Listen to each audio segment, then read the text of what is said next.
Sunday morning, one of our youth mom walks into the youth church and she's completely discombobulated. 3 weeks prior, her son is in our usual van rotation, which means we pick him up on Sunday mornings for service. When we were on our way to pick him up, she sent a text saying that he had ran away the night before and she hadn't heard from him. And so for 3 weeks, she had not heard from her son. He had not answered a text. She could not get in touch with him via social media. None of his friends knew where he was, classmates, even kids in our youth group, they hadn't heard from him. She said she woke up that morning, for the first time in 21 days, something felt different. It just didn't feel right. And so she came to the safest place she knows, which is church. She walks into the church, she's crying, she's heartbroken, and she's like, I need help. And she's like, is there a police officer that goes here?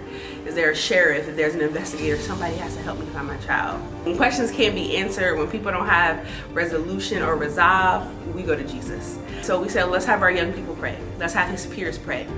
And after service, we let the kids know, hey, so-and-so's been missing and we need to call on Jesus. And they prayed. 6th through 12th graders prayed the power of the Holy Spirit as the mother wept and cried and mourned. A generation covered another generation in prayer. And let's watch God do it. God's going to give us a miracle because it's 150 of us in this room. And if we're all on one accord, if we believe God for the same thing, he'll answer us.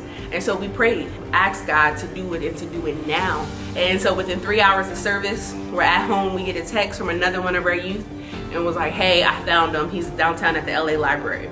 He was unsure if he wanted to come home, but by Wednesday we were blessed to be able to go and pick him up and reunite him with his mom. And just this morning in our house, 1 week later, our youth get to see a modern day miracle. I remember at first when Pastor Rundell and Lady Tanae called us up to pray, I didn't really know what to say. I just had like a desire in my heart to pray. Things just came to mind, like prayed for peace, prayed for him to come home safely.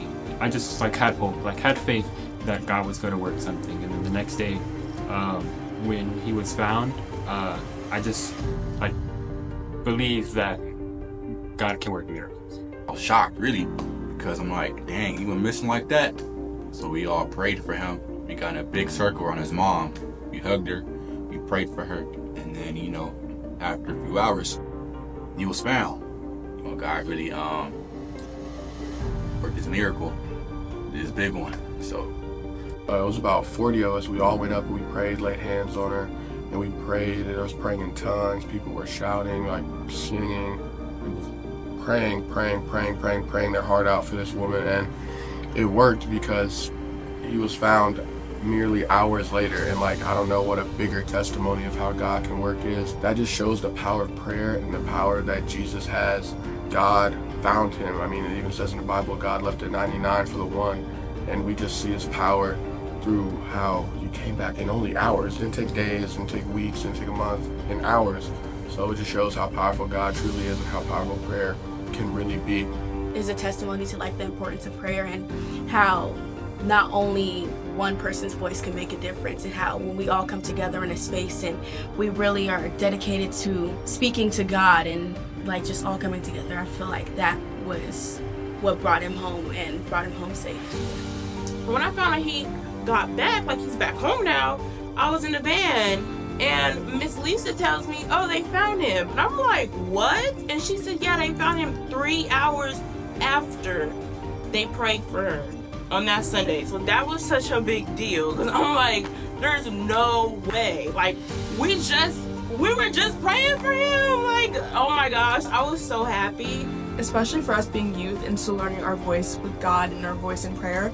I think this was a great experience for us to learn that prayer isn't just about the things that we want, the things that we want to see God do for our lives. It's an extension of what we want to see for other people and how powerful our voice is involved in other people's lives as well. It felt powerful because they found him 3 hours later. When I seen on stage, it's like a way of visualizing his power and his love. So that was pretty powerful. It helped me understand more of what really is happening in the spiritual realm. And I started praying for her. Everyone was praying for her, and she started breaking down crying. And I realized how severe this situation was. So I started feeling like a warmth around me when we're praying, and I realized that it was God noticing and answering our prayers. We brought her up to the stage to pray for her. And then the youth came up and they circled around her and they went to the throne for her. And we didn't even have to pray because they did. not only did they pray for her, but then they found him. Like, the police couldn't find him, she couldn't find him, and all of a sudden the youth, they find him. They find him about 3 hours later. And for those that did not believe God is real before that moment, when they experienced that prayer, it only took 3 hours for him to be found. For a lot of them, that built their faith. And I think that that has to happen in youth ministry. We are creating moments for God engagement. We do all the games and the fun and the activities, but really what we're trying to create is that God moment, that moment that they cannot rationalize, right? Where God moves in a way that says, oh, he is real. That is our job. That is our goal. And that's not something you can conjure up when they have their God moment. And when we came back this past Sunday, not only did his mom find him, but he came to church today. And so for a lot of the young people, it was like last week he was missing and today he was here. And we made a declaration. He is alive. We will find him and he will be here. That was a declaration. And there were young people who heard that declaration and seen it come to pass the next Sunday. Because once you have an encounter with Christ, you will never be the same. Rain on me, Lord, help me grow. Rain on me, clean my spirit, feed my soul. I'm pouring spirit, so he use me like I'm trying to change. Ain't pouring spirits, he flow through me, he just pouring rain. Lay my chains in that water, hit that blue grave. Heard your voice in Memphis, how my oldest got his name.